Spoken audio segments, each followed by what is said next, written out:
वीर को भी अपनी बेबस हालत को देखकर खुद पर तरस आ रहा था, लेकिन यह वीर की अच्छी किस्मत थी या फिर रुचिता का बेड लक, कुछ कह नहीं सकते, क्योंकि रुचिता भी तकरीबन 10 से 20 कदम दूर ही गई थी कि तभी वीर की कार झटके लेते हुए अचानक बंद हो गई। वीर की बेबस आंखों में अचानक उम्मीद की एक किरण दिखाई दी। वीर को तो पता था कि यह उसकी कार में अब क्या हुआ था, लेकिन शायद रुचिता को नहीं। उसने कार को स्टार्ट करने की कोशिश की, लेकिन वह स्टार्ट नहीं हुई। रुचिता भी फिर गाड़ी से बाहर आई और उसने कार का बोनट खोला। माना रुचिता एक लड़की थी, लेकिन वह बाकियों की तरह कमजोर तो बिल्कुल नहीं थी। जैसे ही उसने कार का बोनट खोला, कार का इंजन गर्म होने से काफी सारा सफेद धुआं बाहर आ गया। उसने देखा कि कार का स्पार्क प्लग जल चुका है। वीर को पता था कि अब रुचिता कुछ भी नहीं कर पाएगी, इसीलिए वह भी अपने चेहरे पर 440 वोल्ट की स्माइल लिए वहीं पर बैठा रहा। और जैसा कि वीर ने सोचा था, रुचिता जब कुछ नहीं कर पाई तब वह भी चुपचाप आकर कार में ही बैठ गई। रुचिता पहले से ही काफी गुस्से में लग रही थी, पर अब वह कितना भी गुस्सा क्यों न कर ले, लेकिन अब वह कुछ नहीं कर सकते थे, क्योंकि एक तो वह पहाड़ी इतनी बड़ी थी जहाँ पर जंगली जानवर भी शायद ही आते हों, तो फिर इंसानों के आने की तो बहुत ही दूर की बात थी। वीर तभी दर्द के कारण अपने पेट पर हाथ रखते हुए आया और कार में रुचिता के साइड वाली सीट पर जाकर बैठ गया। तभी वह उससे बोला, क्यों, क्या हुआ, तुम गई नहीं?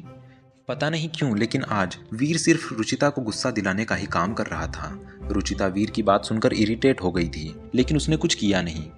यह रुचिता की आदत थी, जब भी वह गुस्सा होती थी तो कहीं वह सामने वाले को हर्ट ना कर दे, इस बात से थोड़ा डर कर कभी कुछ कहती नहीं थी।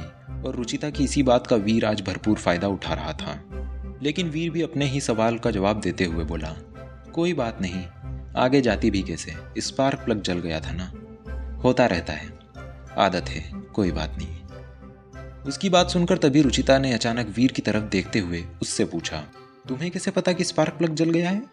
मुझे तो पता होगा ही ना, आखिर मेरी कार जो है। तब रुचिता ना चाहते हुए भी वीर से मदद मांगते हुए बोली, तो क्या तुम इसमें कुछ कर सकते हो? इस पर वीर ने कहा, ओके, देखता हूँ कि मैं कुछ कर पाता हूँ या नहीं। इतना कहकर वीर ने कार के केबिन की डिग्गी को खोला और उसमें से दूसरा स्पार्क प्लग निकाला। रुचिता यह देखकर थोड़ा हैरान रह गई थी कि आखिर वीर इतने सारे स्पार्क प्लग्स का करता क्या है जो उसने केबिन में रखे हुए थे। लेकिन अपने मन को शांत करने के लिए आखिरकार रुचिता ने उससे पूछ ही लिया, ये इतने सारे स्पार्क प्लग तुम अपने साथ क्यों रखते हो? ऐसा लगता है जैसे गाड़ी नहीं चलता फिरता गैराज हो। इस पर वीर ने कहा, यह थोड़ी लंबी कहानी है। एक्चुअली यह मेरे पापा की कार थी, उनके गुजर जाने के बाद मैंने ही इसे ठीक किया है। मुझे इसे ठीक करने में तो काफ़ी साल लग गए, लेकिन इसमें अभी भी एक प्रॉब्लम आ रही है।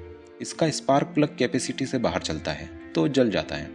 रुचिता यह सुनकर थोड़ा कंफ्यूज हो गई, लेकिन यह कैसे पॉसिबल है? इस पर वीर ने कहा, मैं इस बात का पता तो नहीं कर पाया हूँ, लेकिन मेरी कोशिश जारी है। यह मेरे पापा की आखिरी निशानी है और मैं इसे खोना नहीं चाहता। और इतना कहकर वीर कार से उतर गया। रुचिता इस बार, जो कि अब तक थोड़े गुस्से में थी, वह वीर की बात सुनकर थोड़ा इमोशनल हो गई थी। अभी वह बस वीर को सामने सीट पर बैठे हुए बाहर स्पार्क प्लग को बदलते हुए देख रही थी और कुछ सोच रही थी। एक मामूली सा लड़का, छोटा सा परिवार और अपने पिता की कार की इतनी देखभाल भी करता है। वैसे तुम इतने बुरे भी नहीं हो। अगर तुम कुछ पहले ही मेरी लाइफ में आ गए होते तो आज हालात कुछ और होते। अभी रुचिता की इन बातों का मतलब सिर्फ रुचिता ही समझ सकती थी। बस 2 मिनट में वीर गाड़ी की सारी प्रॉब्लम को खत्म करके वापस कार में आ गया था और वह अंदर बैठते हुए बोला, सब हो गया, अब चले बेबी। लेकिन इस बार जैसा कि वीर ने सोचा था, रुचिता ने गुस्सा नहीं किया, बल्कि उल्टा उसने कार को स्टार्ट किया और वह वहां से जाने लगी। वीर पूरे रास्ते रुचिता को जानबूझकर गुस्सा दिलाने की कोशिश कर रहा था, क्योंकि इसमें उसको बहुत मजा आ रहा था।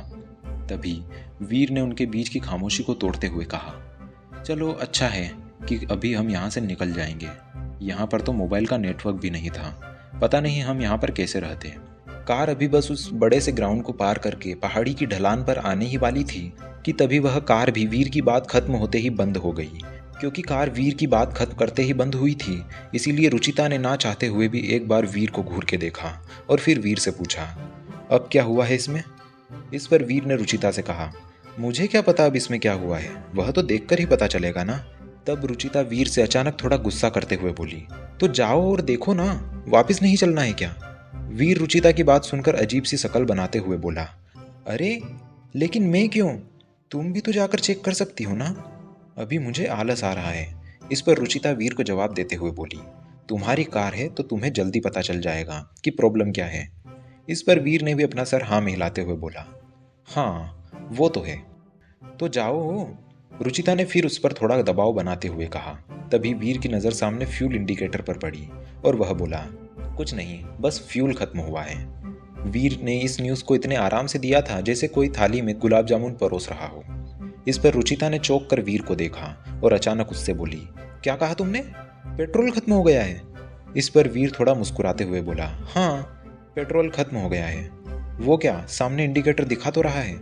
रुचिता ने भी अपने सामने फ्यूल इंडिकेटर की तरफ देखा। इंडिकेटर उसे लो फ्यूल बता रहा था। अब रुचिता का मन सच में अपना सर फोड़ने का कर रहा था, जो उसने आज वीर के साथ आने के लिए एग्री किया। लेकिन तभी उसे याद आया कि वह तो वीर के साथ आई ही नहीं थी, बल्कि वीर तो खुद उसे जबरदस्ती अपनी बाहों में उठाकर अपनी कार में बिठा कर ले आया था। रुचिता भी फिर अचानक ही वीर से गुस्सा होते हुए बोली, सब तुम्हारी गलती है, सब तुम्हारी ही वजह से हो रहा है। तभी वीर ने भी कहा, अब इसमें मैंने क्या किया? इस पर रुचिता बोली, ना तुम मुझे जबरदस्ती अपनी कार में बिठा कर लाते और ना ही हम यहाँ पर फंसते। वीर रुचिता की बात सुनकर चौंक गया। फिर वह रुचिता से बोला, तुम्हें मैं नहीं लेकर आया, बल्कि तुम मुझे जबरदस्ती इस कार में बिठा कर लेकर आई हो। थोड़ा याद करो। इस पर रुचिता वीर से बोली, हाँ पर तुम अगर मुझे गुस्सा नहीं दिलाते तो यह भी नहीं होता। सारे फसाद की जड़ तुम ही हो। वीर को समझ नहीं आया कि आखिर रुचिता की उससे क्या दुश्मनी थी, जो वह वीर को ही हर समस्या की जड़ बताने पर तुली हुई थी। अभी वीर रुचिता से पलटकर कुछ कह भी नहीं पाया था कि तभी उसकी नज़र अपने मोबाइल की स्क्रीन पर पड़ी। उसने देखा कि फ़ोन में हल्का सा नेटवर्क आ रहा था। वीर यह देखकर खुश हो गया और वह रुचिता से बोला, कोई बात नहीं, मैं कुछ करता हूँ, तुम बस डरना मत, मैं हूं ना तुम्हारे साथ। वीर की बात सुनकर रुचिता मन ही मन सोचने लगी, अब भला मैं क्यों डरने लगी। लेकिन तब रुचिता ने देखा कि वीर अपना फ़ोन निकालकर किसी को कॉल कर रहा था। वीर ने और किसी को नहीं बल्कि अनुराग को ही कॉल किया था। कुछ रिंग जाने के बाद अनुराग ने फ़ोन उठाया और कहा, हाँ वीर, क्या हुआ? तो क्या अनुराग वीर और रुचिता को वहाँ से निकालेगा? और तब तक वीर के साथ रुचिता कैसे रहेगी? क्या वह उस सुनसान सी जगह पर सुरक्षित रह पाएंगे? क्या वीर विपुल का कुछ करेगा? जानने के लिए बने रहिए मेरे साथ इस कहानी पर।